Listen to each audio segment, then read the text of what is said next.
This segment of Delmarva Life is brought to you by Tunnel and Razor. Yeah, we know it's true. There's an app for everything, from apps that can keep the kids occupied to apps that can track your calorie content.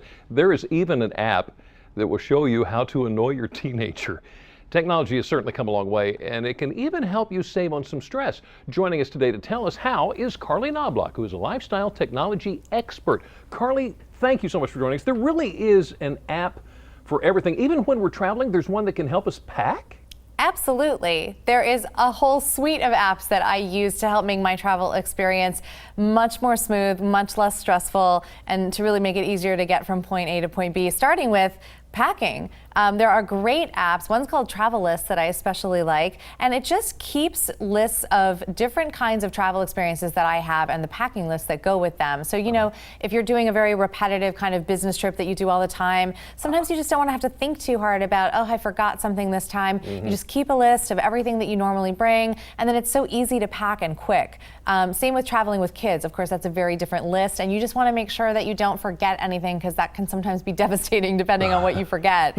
And you just don't want to have to think about it too hard. Right. So I use packing lists all the time. They're really helpful. You know, all the way through to having a paperless ticket when I get to the airport, because I don't want to have to contend with paper itineraries and paper tickets, and I want my ticket to refresh this information if there's a gate change. So, you know, all kinds of ways, from the airport to the airplane and going online on the airplane, you know, all the way to you get to your destination. There's great resources and great apps. Technology over the place for traveling. Okay, so are you seeing any trends when it comes to this?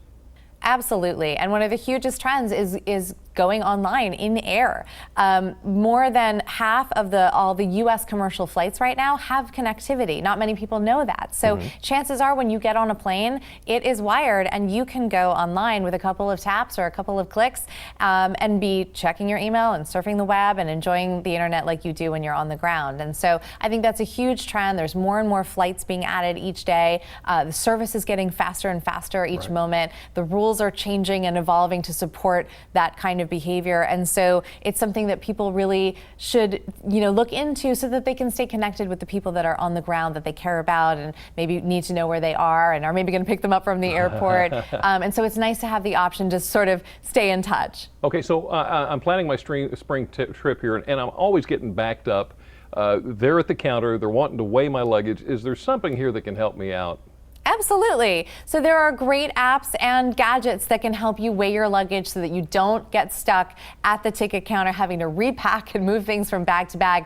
That's so embarrassing, and it's so not necessary. So there are great, gadgets that you literally hook onto your suitcase, and it will tell you how many pounds it is without you having to have a big scale, and it's called Balanza. There's also, great gadgets that you can put in your bag so that you know that they arrived at your destination. There's a cool gadget called Track Dot that you put in your suitcase, and it will tell you that your bag has arrived with you, or that it hasn't, and it will tell you what city it's in, so that you can help the airline figure out how to get it to you. Another thing that's really great when you're up in the air is movies. I mean, everybody wants to watch a movie, whether you're, trying to keep your kids happy, or whether you're trying to relax.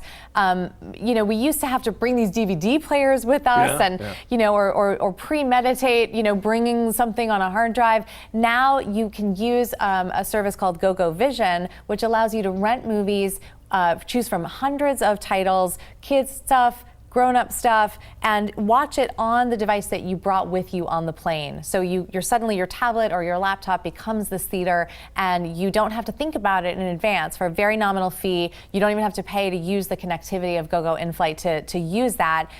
Very nominal fee, you rent the movie, and you're watching in moments. So it's all about freedom and flexibility. Technology is out there, we just have to put it to work. Lifestyle technology expert Carly Knobloch, thank you so much. If you'd like to learn more about what Carly just had to say, all you have to do is go to delmarvalife.com and click on the show tab. Love that app that weighs your luggage. Well, maybe you're getting ready to pack a suitcase. Every year, more than 1 million college students travel to spring break destinations. You're with your friends, no school, no work, a time to sit back and relax, right? Well, if you're not careful, that good time can go bad.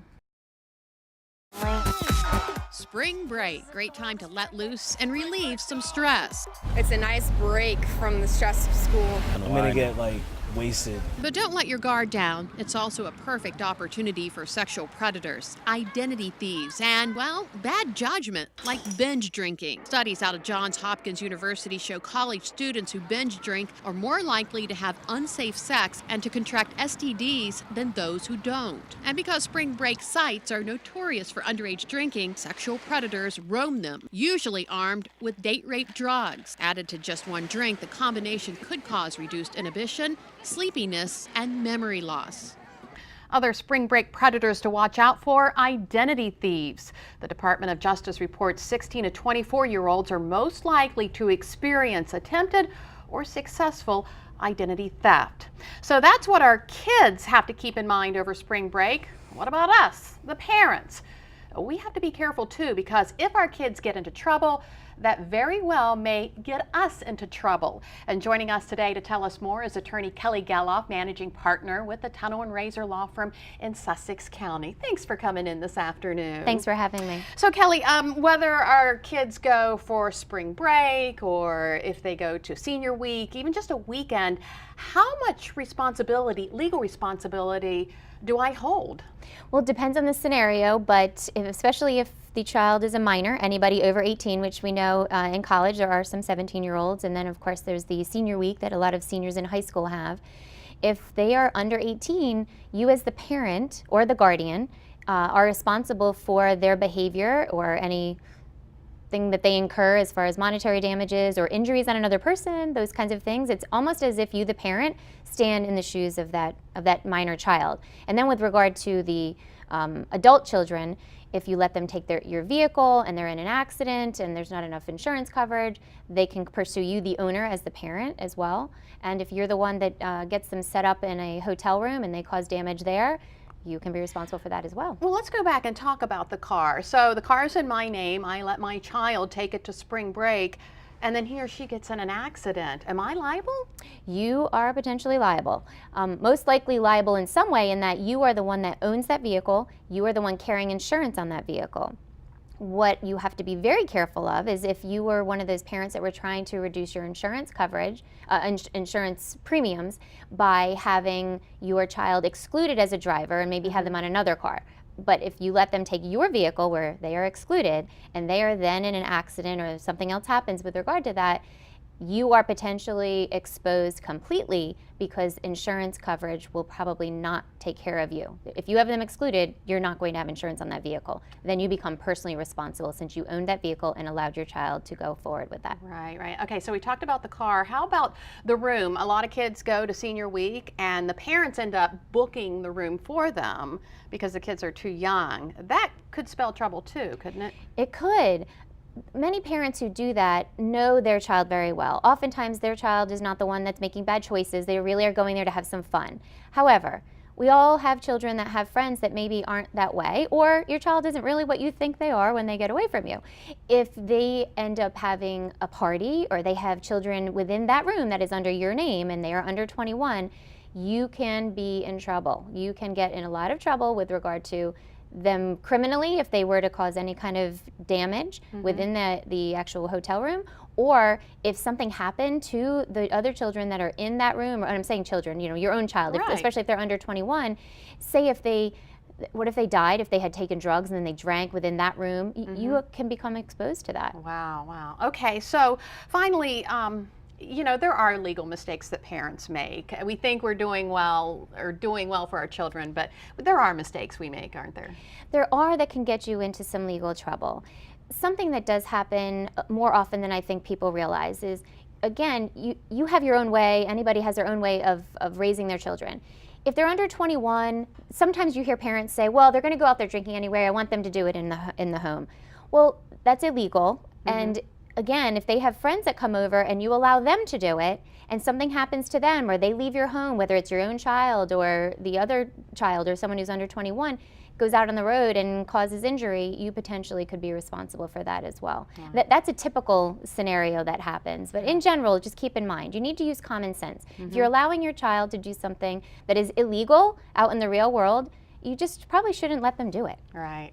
All right, Kelly Geloff, thank you so much. Good information. And if you would like more information on Tunnel and Razor's areas of practice, go to delmarvalife.com and click on the show tab.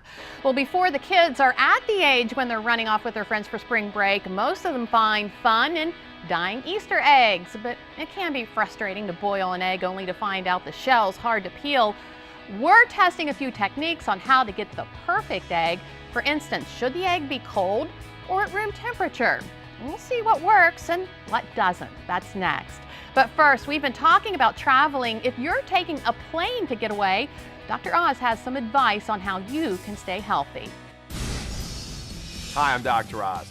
Here's a health tip for your next plane flight. Sitting in one position for hours can cause your veins to constrict and in rare cases, dangerous clots form. So stand up, bend, and then straighten your legs and circle your feet every 30 minutes. You can call TSA up to 72 hours before takeoff to coordinate assistance at screening checkpoints.